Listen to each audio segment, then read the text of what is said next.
पहाड़ों की रानी शिमला के हृदय में बसा है ऐतिहासिक भवन पीटरहॉफ। यह इमारत दुनिया भर के पर्यटकों को अनायास अपनी ओर खींचती है।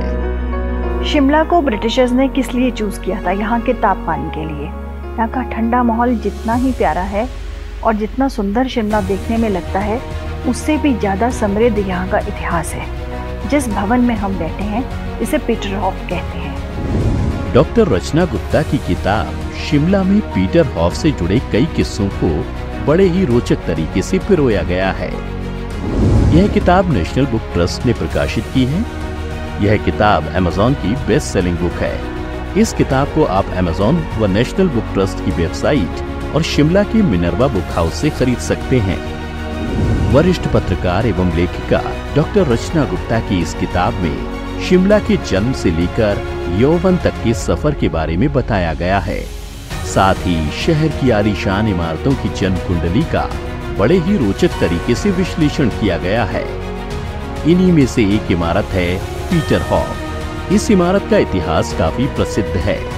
ब्रिटिश सरकार ने 1860 में इस भवन का निर्माण वायसराय के निवास के लिए कराया था।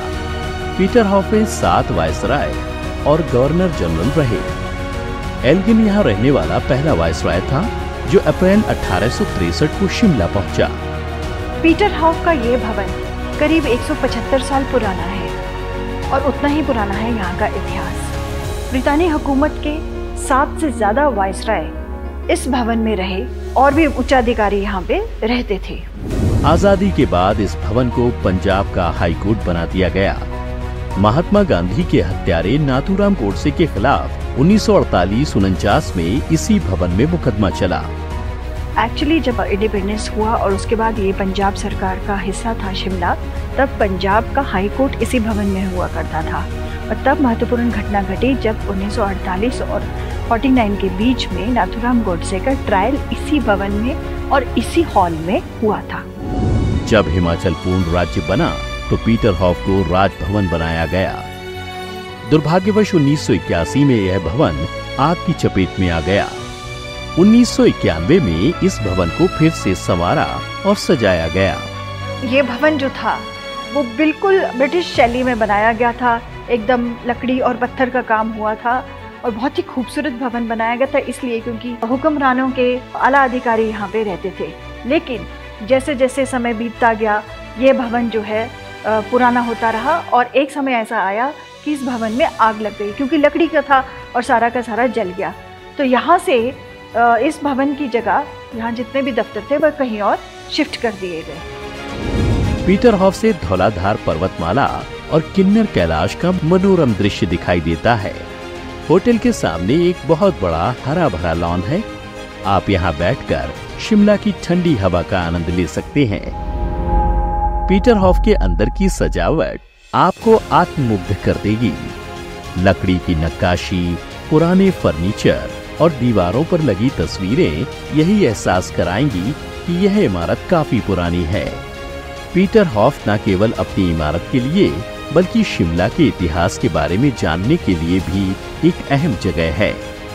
यहाँ आकर आप शिमला की संस्कृति और परंपराओं के बारे में जान सकते हैं। जो भी पीटरहॉफ के इस भवन में रहेगा उसको थोड़े टाइम के लिए एक रॉयल फील तो लेना ही चाहिए। उसका कारण ये है कि यहाँ पे हमेशा वही लोग रहे, चाहे वाइसराय हो, चाहे गवर्नर जनरल ऑफ इंडिया रहे, या आज अगर हिमाचल प्रदेश सरकार का स्टेट का गेस्ट हाउस है तो यहाँ भी वीआईपी लोग ही रहते हैं। सेंट्रल मिनिस्टर्स, मुख्यमंत्री या हमारे सेंट्रल मिनिस्टर्स, ये बहुत ही वीआईपी मैंने कहा कि वो लोग रहते हैं। तो अगर आप टूरिज्म में बुकिंग कराए ऑनलाइन आने की तो आपको यहाँ पे थोड़ा टाइम रहना चाहिए। ये अच्छी प्रॉपर्टी है, ऐतिहासिक प्रॉपर्टी है। इसका जिक्र विस्तृत विवरण मेरी किताब शिमला में पढ़िए। अगर आपको पहाड़ों की रानी शिमला के बारे में गहराई से जानना है, शिमला कैसे बसा, एक छोटे से गांव से देश की समर कैपिटल कैसे बना, राजा महाराजाओं ने यहाँ क्यों बनवाए थे अपने महल, हिमाचल की बेटी डॉक्टर रचना गुप्ता की किताब शिमला में ऐसे तमाम सवालों का जवाब मिल जाएगा।